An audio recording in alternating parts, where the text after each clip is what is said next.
हमारी जो last class हुई थी हम उसमें हमने सिल्वर बेंजौर का जो भी हमारा मॉडर्न जीन थ्योरी थी, मॉडर्न जीन कॉन्सेप्ट जो था उसके कुछ स्टेप्स को डिस्कस किया था, जिसमें हमारा सिस्टॉन था, म्यूटॉन था, रिकॉन था, रेप्लिकॉन था और नेक्स्ट जो था वो था हमारा operon. Now we are discussing about the operon model. जो ओपेरॉन मॉडल था ये हम लास्ट क्लास में भी डिस्कस किए थे सेकेंड ईयर के अंदर। वहाँ पर हमने लैक ओपेरॉन एक पर्टिकुलर प्रोकैरियोट्स में डिस्कस किया था। Now we are discussing about the operon model in prokaryotes also. जो जैकब और मोनार्ड थे उन्होंने 1961 में कौन सा मॉडल दिया था? ओपेरॉन मॉडल दिया था। किसने दिया था? जैकब एंड मोनार्ड ने। इन्होंने क्या बताया था operon is a structural, functional and physiological unit of any organism. कि ओपेरॉन जो होता है वो किसी भी जीन में स्ट्रक्चरल मतलब संरचनात्मक, फंक्शनल मतलब कार्यात्मक एंड फिजियोलॉजी मतलब जिस तरीके से एक्टिविटीज़ होती है वो फंक्शनल यूनिट होती है। उन्होंने क्या बताया था कि ओपेरॉन मॉडल जो होता है वो बेसिकली 2 टाइप्स में डिवाइड होता है, जिसमें 2 टाइप्स के जीन प्रेजेंट होते हैं। एक तरफ होता है कंट्रोलर टाइप ऑफ जीन या कंट्रोलर जीन और दूसरा होता है स्ट्रक्चरल जीन। जो कंट्रोलर जीन था, जैकब ने बताया था कि कंट्रोलर जीन जो है वो 3 पार्ट्स में या 3 टाइप ऑफ जीन्स से मिलकर के बना हुआ होता है।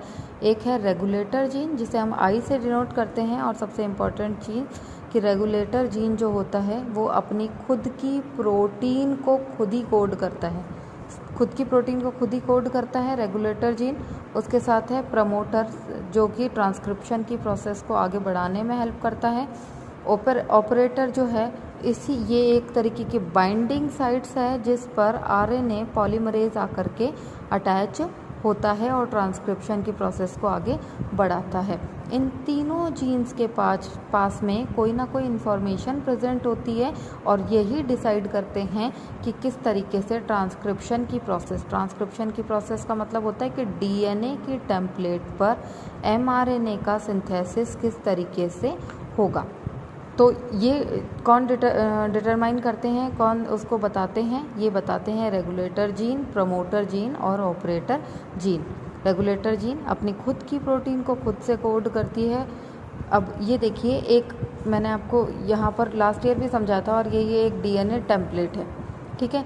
इस पर 3 और 5 मैंने यहाँ डिनोट किया हुआ है कि 3 और 5 जो है वो यहाँ पर प्रेजेंट होता है। उसके ऊपर ट्रांसक्रिप्शन की प्रोसेस हमारी स्टार्ट होती है। देखिए, जब भी ट्रांसक्रिप्शन की प्रोसेस होती है उसमें 2 पॉइंट्स होना ज़रूरी है। फर्स्ट है इनिशिएशन पॉइंट जिसे हम आई से डिनोट करते हैं, और नेक्स्ट है हमारा टर्मिनेशन पॉइंट जिसे हम टी से डिनोट करते हैं। टर्मिनेशन साइट है, यहाँ पर ट्रांसक्रिप्शन की प्रोसेस आकर के ख़त्म हो जाती है। इनिशिएशन साइट पर ट्रांसक्रिप्शन की प्रोसेस स्टार्ट होती है। CS means coding sequences. Coding sequence मतलब कोडिंग होगी, किसकी होगी? प्रोटीन की कोडिंग होगी, और प्रोटीन की कोडिंग होने के बाद में क्या होगा? एमआरएनए का ट्रांसक्रिप्शन की डीएनए टेम्पलेट पर एमआरएनए का ट्रांसक्रिप्शन होगा। जो इसकी इनिशिएशन साइट होती है, देखिए इस चीज़ को ध्यान से देखिएगा, ये इनिशिएशन साइट है, स्टार्टिंग पॉइंट है। इसका मतलब है कि ट्रांसक्रिप्शन की प्रोसेस के स्टार्ट होने का ये स्टेप है, यहीं से ट्रांसक्रिप्शन की प्रोसेस स्टार्ट होती है। इसकी जो पोजीशन होती है, जैसे यहाँ पे देखिएगा, ये है हमारा इनिशिएशन साइट, ये हमारी इनिशिएशन साइट है। इससे 1 2 3 4 5 6 7 8 9 और 10, ये 10 बेस पेयर्स सीक्वेंसेस पर, ठीक है, 10 बेस पेयर सीक्वेंसेस पर एक 6 बेस पेयर्स लॉन्ग सीक्वेंस होता है, 1 2 3 4 5 और ये 6, ठीक है। इसे हम कहते हैं PB, प्रिब्नो बॉक्स। मैंने क्या बताया? ये इनिशिएशन साइट है, इससे 10 बेस पेयर सीक्वेंसेस पर एक 6 बेस पेयर्स लॉन्ग साइट होता है जिसे हम कहते हैं प्रिब्नियो बॉक्स या प्रिब्नो साइट्स। इस पर जो 6 बेस पेयर सीक्वेंस होते हैं, ये जिसे हम प्रिब्नो बॉक्स कह रहे हैं, वो 6 बेस पेयर्स होंगे TAT AAT। ये सीक्वेंसेस यहाँ पर इस प्रिब्नो बॉक्स पर प्रेजेंट होते हैं 10 बेस पेयर सीक्वेंस पर। इसीलिए इस प्रिब्नो बॉक्स के साथ में इस सीक्वेंस को हम कहते हैं 10 बेस पेयर सीक्वेंस। ठीक है। अब यहाँ से हमारा ये ऑपरेटर साइट है। ऑपरेटर साइट पर अभी मैंने बताया कि क्या आकर के अटैच होता है, आरएनए पॉलीमरेज आकर के अटैच होता है। आरएनए पॉलीमरेज जब आकर के अटैच होगा तो वो क्या करेगा, ट्रांसक्रिप्शन की प्रोसेस को स्टार्ट करने की कोशिश करेगा। तो वो ट्रांसक्रिप्शन की प्रोसेस यहाँ से होती हुई इस कोडिंग सीक्वेंस को कंप्लीट करते हुए यहाँ तक पहुँच जाती है। और जैसे ही ट्रांसक्रिप्शन कंप्लीट होता है एमआरएनए का, वैसे ही इसका टर्मिनेशन एंड आते के साथ ये ट्रांसक्रिप्शन की प्रोसेस यहीं पर बंद हो जाती है। एमआरएनए के ट्रांसक्रिप्शन पर दो साइट प्रेजेंट होती है, एक है अपस्ट्रीम साइट और एक है डाउनस्ट्रीम साइट। डाउनस्ट्रीम साइट जो होती है वो टर्मिनेशन साइट पर प्रेजेंट होती है और अपस्ट्रीम साइट जो होती है वो हमारी इनिशिएशन पोजीशन पर प्रेजेंट होती है। आई रेगुलेटर प्रोटीन है, पी प्रमोटर साइट्स है। इनके पास में क्या इन्फॉर्मेशन होती है, इनके पास में ये इन्फॉर्मेशन होती है कि ये ट्रांसक्रिप्शन की प्रोसेस को किस तरीके से आगे कंटिन्यू करना है। ये था 10 बेस पेयर सीक्वेंसेस पर क्या होता है। देन इसी 10 बेस पेयर सीक्वेंसेस से आगे की तरफ जब हम जाते हैं, ये कोडिंग नहीं, इसी में आगे की तरफ, जैसे ये बेस पेयर से प्रिब्नो बॉक्स का, देन 16 तक तो यहाँ हो गया, 10 base pairs plus 6 base pair 16, then 17, 18, 19, 20, 21, 22, 23, 24, 25, 26, then यहाँ तक कंटिन्यू 35 तक। ये जो 35 सीक्वेंसेस होता है, 35 बेस पेयर सीक्वेंस, इसे हम कहते हैं रिकॉग्नाइजेशन साइट। रिकॉग्नाइजेशन मतलब पहले ये आइडेंटिफाई करेगा, रिकॉग्नाइज करेगा कि कौन सी प्रोटीन आकर के जो है वो रेगुलेटर साइट से कोडिंग होगी और कौन सा पॉलीमरेज बन आकर के ऑपरेटर साइट पर बाइंड होगा। तो इसे हम इसीलिए 35 बेस पेयर सीक्वेंस भी कहते हैं। तो 35 बेस पेयर सीक्वेंस पर क्या प्रेजेंट है, रिकॉग्नाइजेशन साइट प्रेजेंट होती है। 10 बेस पेयर सीक्वेंस के साथ में 6 base pairs long Pribnow box present होता है। हमारा कोडिंग सीक्वेंस प्रेजेंट होता है जिस पर डीएनए टेम्पलेट पर एमआरएनए का ट्रांसक्रिप्शन होता है। नेक्स्ट है हमारा termination site. What is termination site? Termination site जो होती हैं वहाँ पर ट्रांसक्रिप्शन की प्रोसेस जो है वो आकर के ख़त्म हो जाती है। ख़त्म होना मतलब बंद होना, और बंद कब होती है, जब इसे ये जीसी रिच एरिया मिलता है। जीसी रिच का मतलब है कि एक तरीके का palindrome sequences. Palindrome, what is palindrome sequences? Palindrome sequences का मतलब है कि कोई भी बेस पेयर्स का आगे और पीछे का सीक्वेंस जो है सिमिलर हो। जैसे मान लीजिए जी जी सी ए टी देन सी जी जी, तो ये सी जी जी और सी जी जी ये सीक्वेंस सिमिलर है, इसीलिए ये कौन सा सीक्वेंस होगा, ये एक तरीके का पॉलीएंड्रोम सीक्वेंसेस होगा। तो जब भी जी सी रिच एरिया में पैलीएंड्रोमिक सीक्वेंस आ जाता है तो एक यहाँ पर ट्रांसक्रिप्शन की प्रोसेस को कंट्रोल करने के लिए एक hairpin loop like structure का फॉर्मेशन हो जाता है।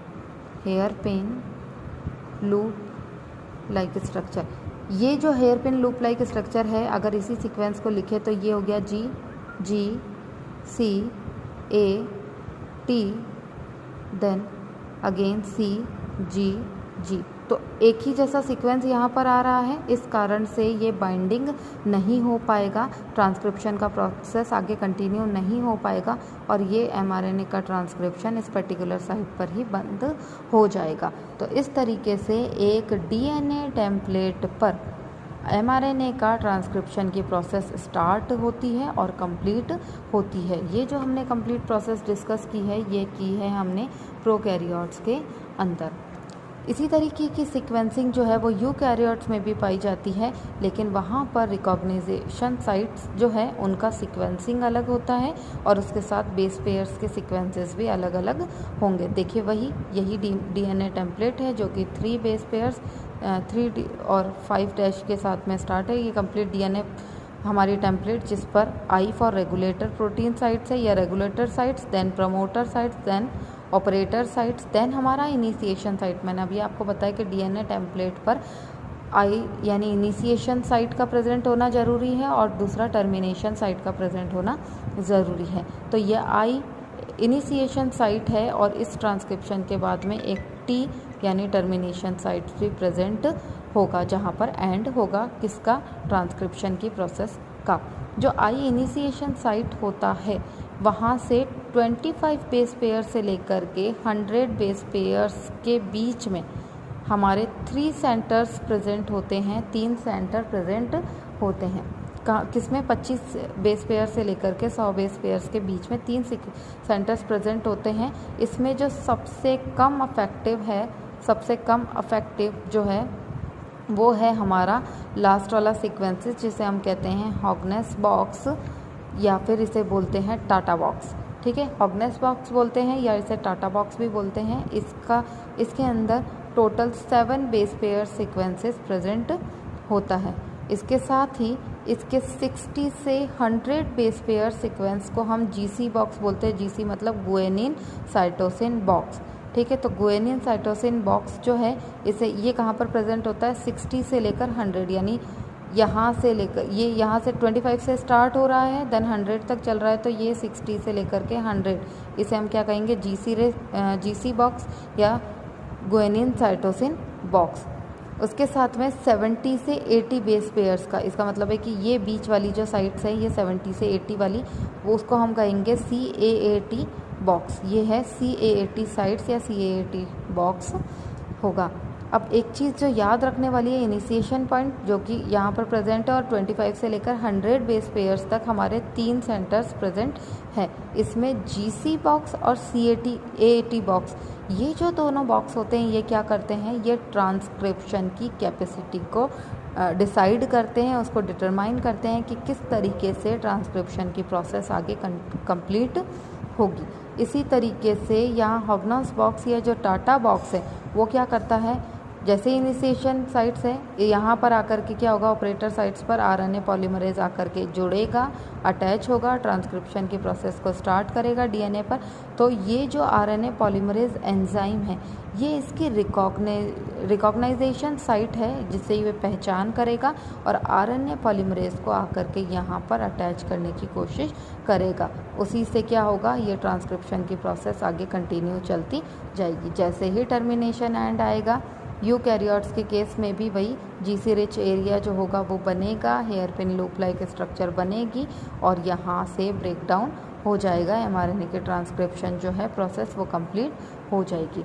तो ये था हमारा ओपेरॉन मॉडल, और ओपेरॉन मॉडल में जीन के एक्सप्रेस करने के लिए कौन कौन से जीन जो है वो DNA टेम्पलेट पर प्रेजेंट होते हैं, उनका प्रेजेंटेशन।